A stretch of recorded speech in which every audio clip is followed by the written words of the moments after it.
Hi everybody, this is Jean again, and we have a very fun exhibit this month. It's put on by our Central Oregon group of SAQA members, which stands for Studio Art Quilt Associates, and it's an international group that we all belong to. And we have about 37 members, which is pretty exciting. And each year we pick a theme and a color, and then we all do a challenge quilt, and the quilts are to be 18 inches wide and 40 inches long. This first piece is done by Karen Hewer, and it's entitled Dilly Dally Alley, and she did fused applique, and then she did hand-painted accents. And you see the accents like around the skis, where there's a little snow on the skis. But I think she did a beautiful job of capturing the moment of what it's like when you're up skiing at Mount Bachelor. Now the next piece up above is called Shiprock, and it's by C.C. Montgomery. And everybody was to use a form of turquoise in the piece, and you can see she chose to do kind of a very pale turquoise sky. And this piece is fused applique and then thread painted to create texture. And she has added some actual textural pieces with sticks and some interesting threads. Now right under this is a drift, and it was done by Jane Jensen Davis, and the leaves are hand stamped and appliqued on top of a pieced background. And I think that, you know, what caught my eye with this was the black and white piecing and the kind of shapes that she's used, and then, you know, the contrast of the meandering lines. And she took the theme literally. So next we have Music in the Wind, and it's by Mary Stewig, and she did a lot of piecing and then really heavy machine quilting using the 12-weight thread, and then she did add some beads, and I think it really added some movement to the piece, and it has that really captured that musical feeling as you heard in the title. Now this next piece right under it is all wool, and it's hand dyed, and it's done by Leotie Richards, and she is masterful with her stitching and her compositions, and it's called Gowdy's Door. And I just find it's a very interesting piece to get up close and take a look at. There are a few pieces of cotton that are used for accents in that, and you see lots and lots of hand stitching. And Meandering one over here by Lynn Wall. I think she took the meandering word literally, because everything is meandering, except for her strata that she's used for the main part of the composition. But her set in, you know, narrow piecing and all of the little French knots, and then the machine quilting. So it very much is a meandering piece. Now this next piece was done by Donna Rice, and the title I forgot how to pronounce, but it is the botanical word for butterfly. And what she did was hand painted that background where the yellow and green flowers and foliage are, and then she fused the butterflies on top. And she is a wonderful machine quilter. She's been doing machine quilting for years, and she used to do it for other people. but I think the contrast she got in this piece with the turquoises and the black, against the yellow and white background is stunning. The next piece is called Nature Unfolding, and it's mine.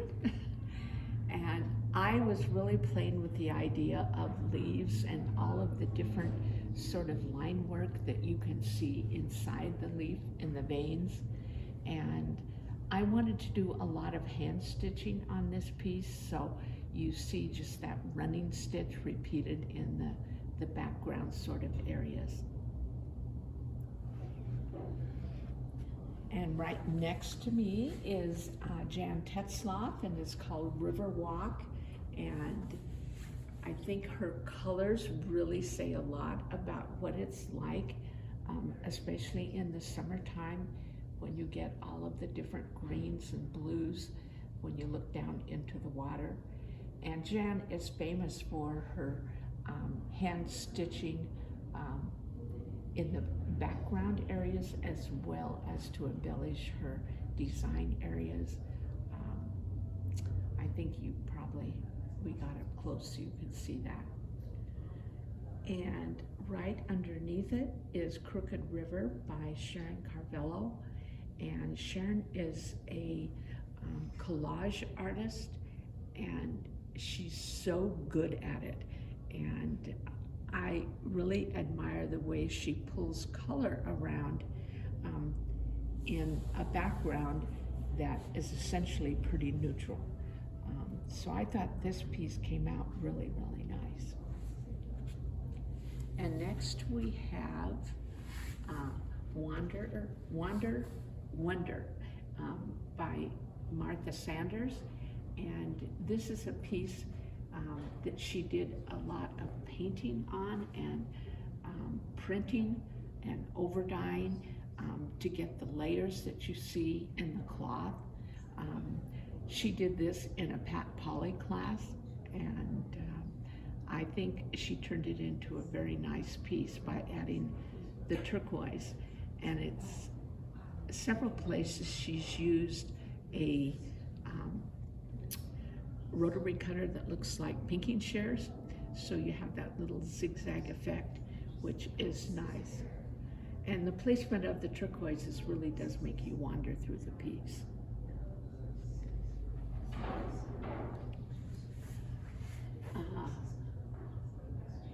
Louisville Ambitions, and this is done by Kelly Acton, and she uses one of those, it's called a Circut generated design. It's a machine where you could put your photograph in and it will cut the fabric, and that's a very simplified version of what it does.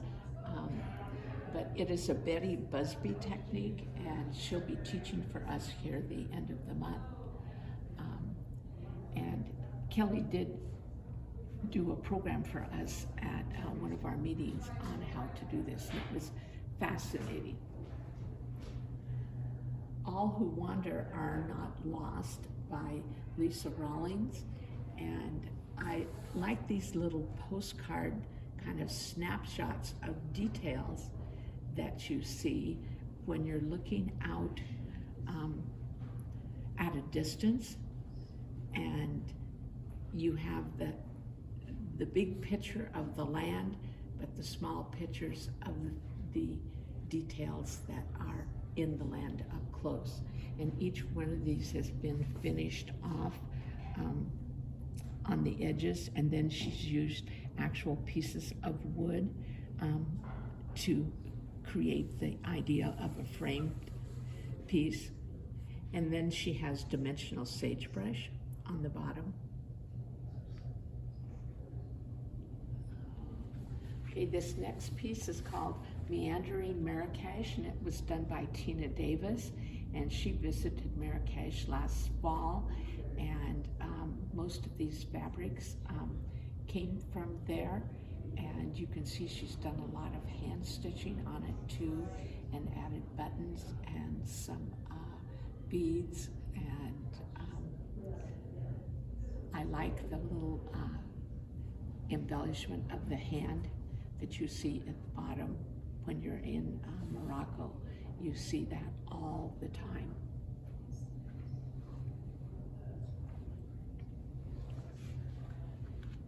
Memories of Utah was done by Joyce Brown, and she likes to use Lutrador, and the river area you see in there is Lutrador, which is a man-made kind of, I would say, facing like textile, and you can paint it and crunch it up and get dimension out of it.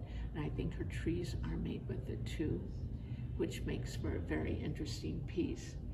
And from a distance, this piece just jumped out at me across the room. And I think it is that strong contrast of the rusty kind of browns with the really intense blue.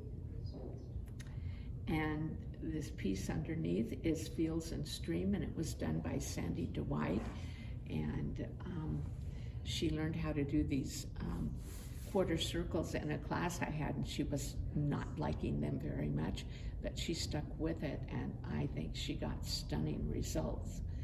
And one of the things I like about this piece is how she's used this dull color with all the warmth of the other colors, and how successful it has created movement in the piece. And then adding the white stitching lines by hand and by machine really draw your eye around.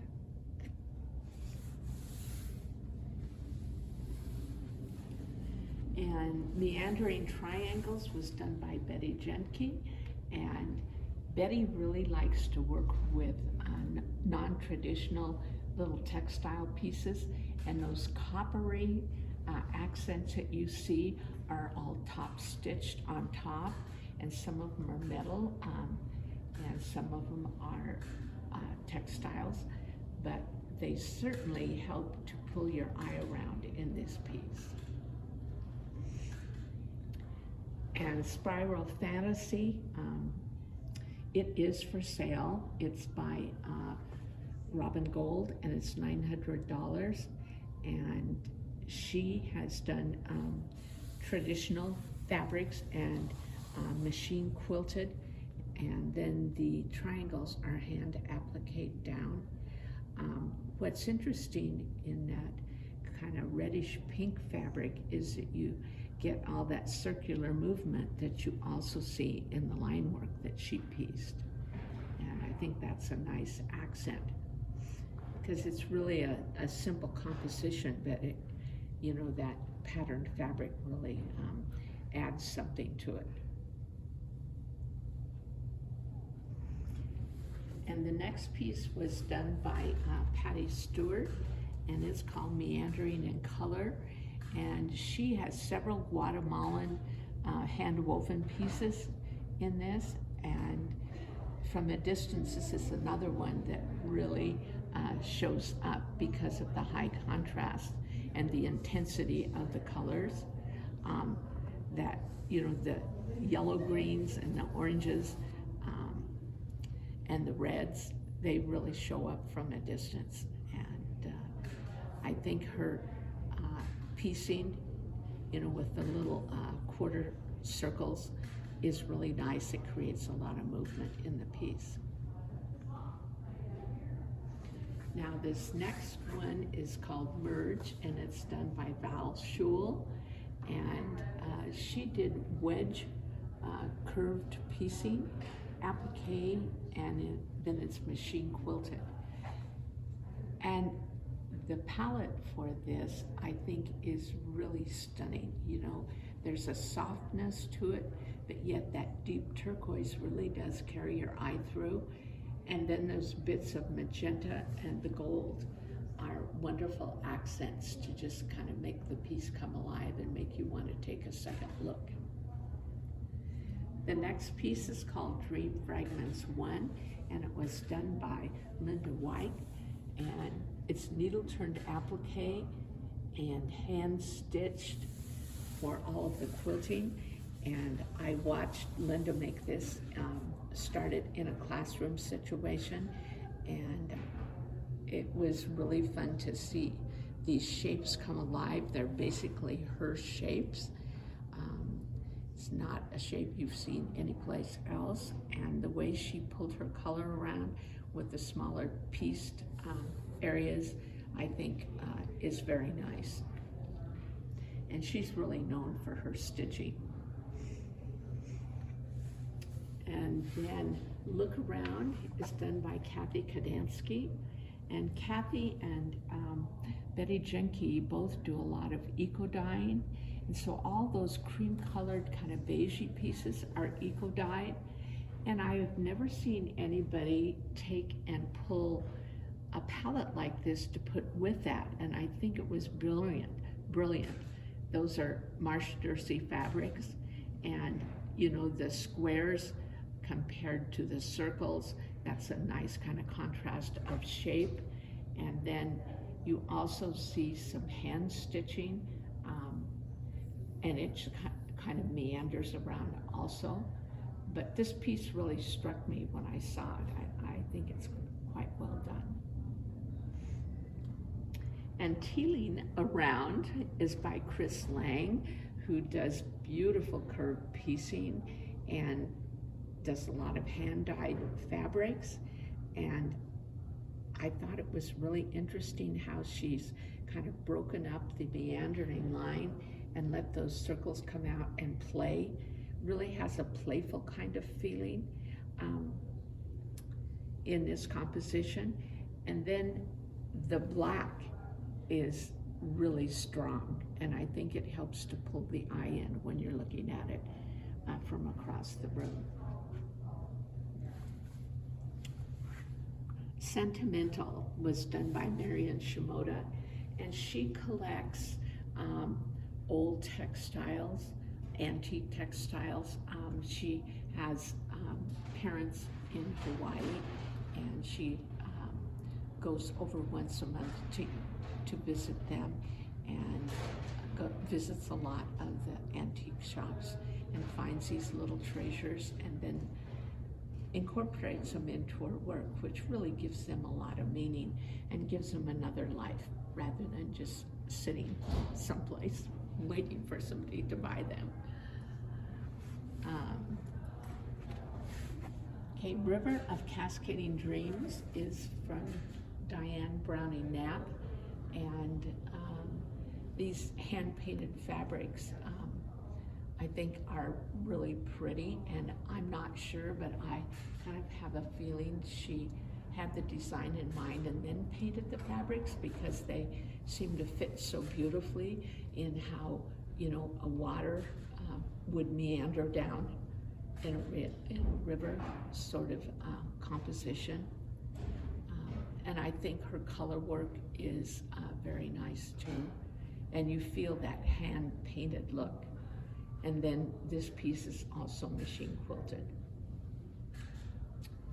And Whirly Gigs is by Carol Kane. And Carol's the actual person who came up with the meandering idea. And it was really a great theme for all of us, because it can be interpreted in a lot of different ways. And I like how she's used a lot of her traditional blocks, but she chose blocks that have a lot of movement within them. And then the color palette with that peach and the kind of raspberry color with the turquoise, I think is quite nice. And you know, that kind of apricot neutral that's really soft is a surprise, but I feel like it helps to add life to the piece also. And this last piece is Blue Moon, and it's by Donna Kozel. And I saw her start this piece in an ongoing class that I have, and she struggled and struggled with it. And she's a collector of Asian textiles, and I know these circles came from some Japanese fabric, and she really honored what they are also in the composition. And I think her idea of piecing within some of those wedges really gives an opportunity to add small bits of accent colors. And she has done a lot of hand stitching as well as machine stitching. So if you decide to come by and see all of this wonderful work, you're really in for a treat, because there's a large variety of pieces and techniques and color palettes. I mean, and it really fills the whole wall. And I think that the group outdid themselves this year with this exhibit.